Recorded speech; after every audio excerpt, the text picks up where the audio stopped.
Hello there. Thanks for dropping by on this busy weekend at the cottage. It's winter now, and the lake has a thin coat of ice atop of it. The cold weather brings its challenges, but also its blessings.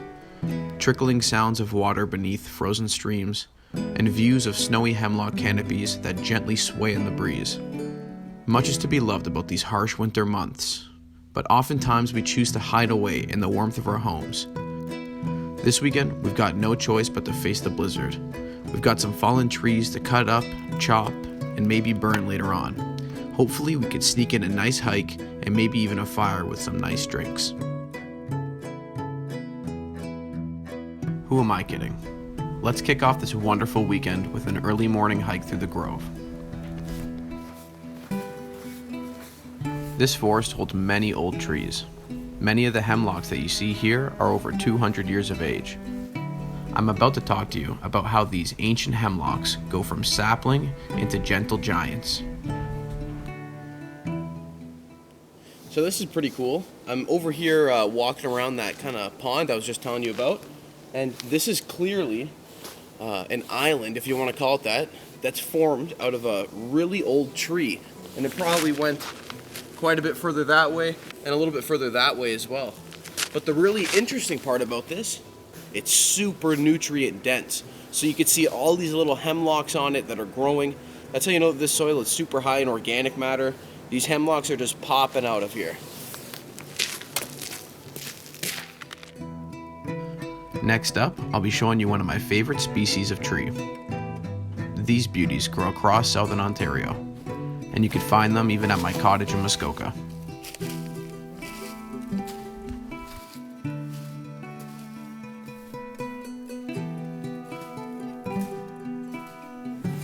So this tree, ladies and gents, is one of my favorite species. This is the white oak. You can tell by, it's got really shaggy bark. It almost looks like a shag bark hickory. And if it wasn't winter right now, I would show you some of the leaves.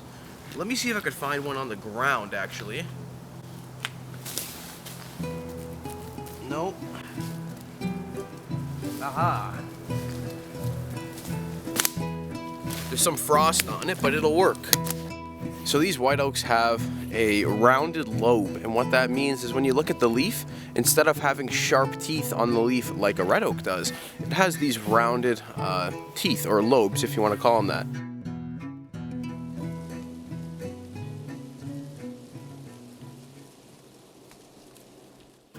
In case you didn't know, Muskoka is located on the Canadian Shield, so it typically consists of thin glacial till soils with granite bedrock outcroppings. Because of this, the soil quality is generally nutrient poor. Muskoka is situated between boreal forests of the north and the deciduous forests of the south. This results in a diverse forest across its watershed. You could find magnificent sugar maples only a few hundred feet from gorgeous world-class pine stands. It kind of feels like a unique location in the Carolinian stands of Ontario. These are some shots I took this past summer while hiking some magnificent hardwood forests in Muskoka. Anyways, back to the video.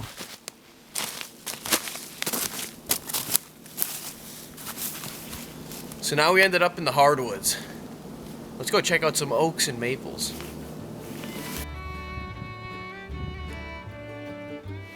I love these red oaks. So right now we're standing in front of this beautiful codominant red oak. Or if you don't want to call it codominant, you can call it a split tree. But one thing that I thought was really interesting was on the smaller trunk, this one over here, is kind of hollow, about 8 feet up. You can see that big hole in it.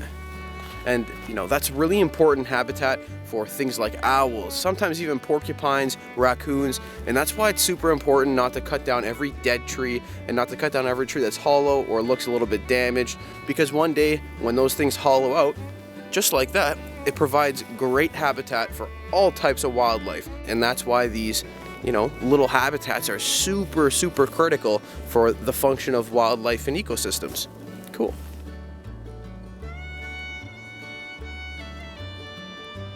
I really love this area, and I can't wait to hike this area for the next few years.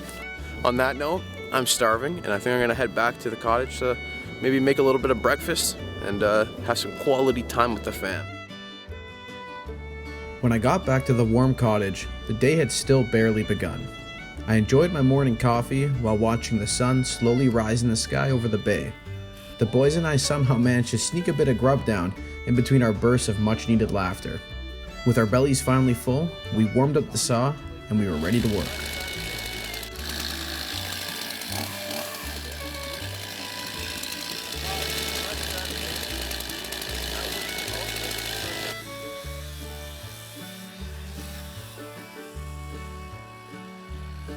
This red maple fell down in a violent windstorm about 7 months ago.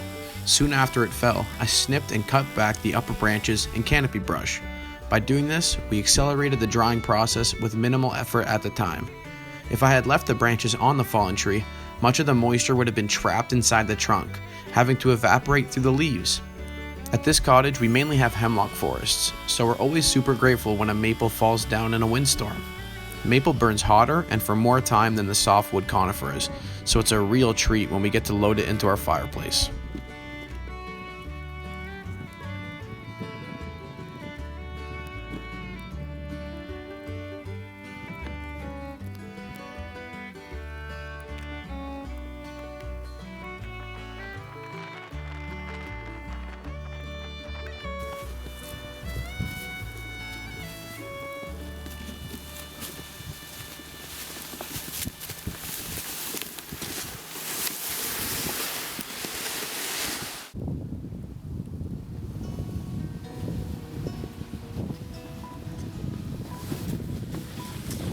Look at that. Boom. Firewood. So, you can hear my dad cutting away with the chainsaw in the back. And we're starting a little fire. I'm right by the lake, and you can see that we've got a nice little birch here. And we're gonna take some of that bark. One thing, when you're peeling off this birch bark, don't peel this way. Try to pull it the opposite direction that it wants to go. And that's how you prevent pulling off too much bark and then seriously hurting some of these pretty beech trees. But this is the perfect fire starter, and let's get it going.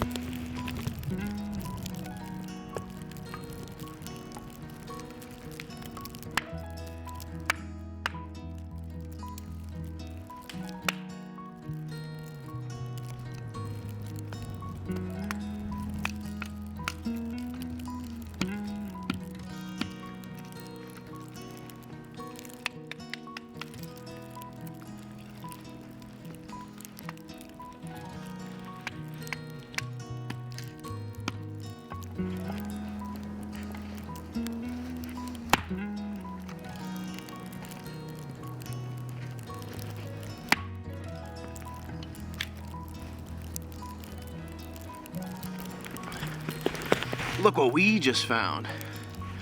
I'm seeing some fat wood. Super, super rich with tannins and oils. This is what burns really, really nice. Got that fat wood right over here. I got some extra birch bark in my pocket. This stuff is the key to it all. We're gonna try to put that underneath this stuff a little bit. Shuffle it there. That's gonna have no problem burning. Put some kindling on top of it.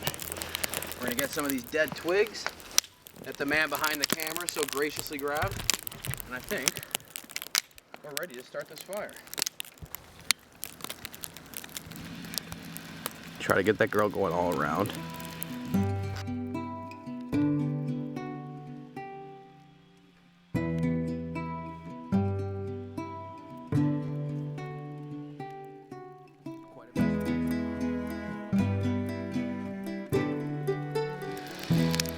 Very aesthetic fire. Yeah, it looks pretty good. Do you ever do it in that fashion? Yeah, with the little cabin. Yeah. I find it's almost foolproof. Yeah, it gets a lot of oxygen like that.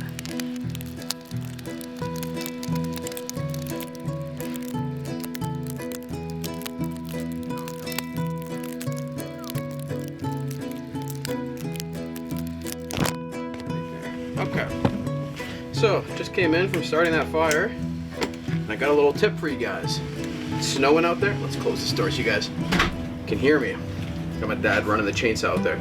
But if you want to keep your axes from getting rusty after you bring them in from a snowy day like this is one option. There's a whole bunch for what you could do. Hit it with a little bit of WD or any type of, grease, or sometimes even like I use motor oil.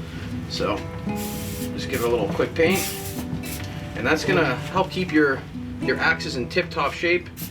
We don't want such a nice heirloom tool to get all messed up, so that's just one of the things I do to maintain it.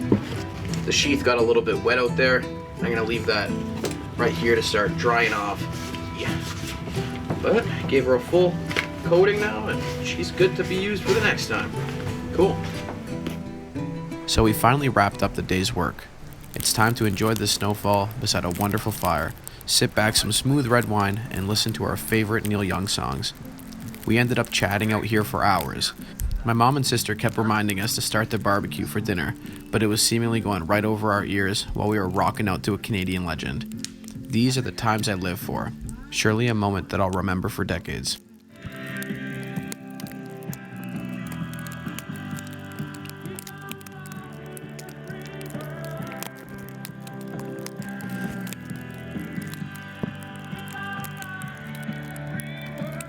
Thank you all so much for spending some time with us today, and I'll see you at the next one. Cheers.